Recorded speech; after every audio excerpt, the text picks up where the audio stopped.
Hello दोस्तों, तो आज हम इस वीडियो में आपको बताएंगे कि नालंदा ओपन यूनिवर्सिटी का जो असाइनमेंट पेपर है उसको कैसे भरते हैं। तो सबसे पहले आपको परीक्षा का नाम भरना है। जैसे हम एमए कर रहे हैं पॉलिटिकल साइंस में, तो एमए लिखेंगे और ब्रैकेट में आप पॉलिटिकल साइंस लिख देंगे, या फिर जो भी करते हैं जैसे हिस्ट्री है, पॉलिटी है, इकोनॉमिक्स है, तो वो लिख देंगे और पार्ट का नाम लिख देंगे। तो ये हुआ परीक्षा का नाम लिखा गया यहाँ पे।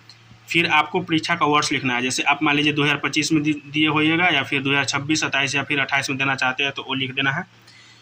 फिर उसके बाद विषय में बहुत सारे लोगों को मतलब ये रहता है, प्रॉब्लम रहता है कि कौन सा भरे नहीं भरे। तो आप जैसे मान लीजिए अब हम पॉलिटिकल साइंस में कर रहे हैं पीजी, तो हम वही लिखेंगे, पॉलिटिकल साइंस लिखेंगे। और पत्र में जो पेपर का नंबर होता है, जैसे 8 है तो मेरा 8 लिख दिए हैं। या फिर जैसे मान लीजिए आप ऑनर्स दे रहे हैं तो 1 2 3 या 4 ऐसे जो लिखना है वो लिख दीजिएगा। फिर आपको क्रमांक, यहाँ पर रोल नंबर लिखना होता है, जिसमें आपको जो रोल नंबर है वो लिखिएगा। फिर उसके बाद यहाँ पे अक्षर भी लिखना है, जिसमें लास्ट के जो 4 डिजिट होता है वो लिखना रहता है।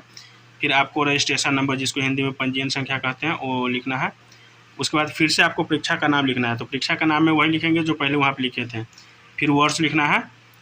फिर उसके बाद फिर पत्र संख्या में 8 लिखना है। जो आपको, मेरे में तो 8 है तो हम 8 लिखें, लेकिन आपका जो रहेगा वो लिखेगा। फिर समूह को खाली छोड़ना है। हाँ, सबसे बड़ी ज़रूरी बात यह है कि समूह को खाली छोड़ना है, क्योंकि समूह को कुछ नहीं भरना है, इसमें कुछ नहीं भराता है। फिर उसके बाद लिपि में जैसे मान लीजिए हम इंग्लिश में पेपर लिखे हुए हैं तो इंग्लिश में रोमन लिखाएगा, और हिंदी में लिखिएगा तो आपको देवनागरी लिपि लिखना होगा। और ये जो लिखा हुआ है सत्रीय कार्य जमा करने का तिथि, तो आप जैसे मान लीजिए आपका परीक्षा जिस डेट को रहेगा वो वाला डेट यहाँ पर डालना है।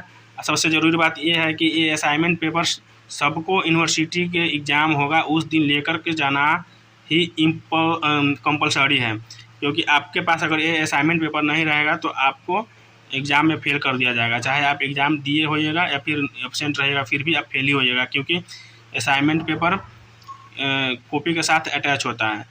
तो इसके बिना आप एग्ज़ाम में पास नहीं कर सकते हैं। तो सबसे इम्पोर्टेंट बात यह है कि आपको इसको लेकर के जाना रहता है जिस दिन एग्ज़ाम होगा आपका।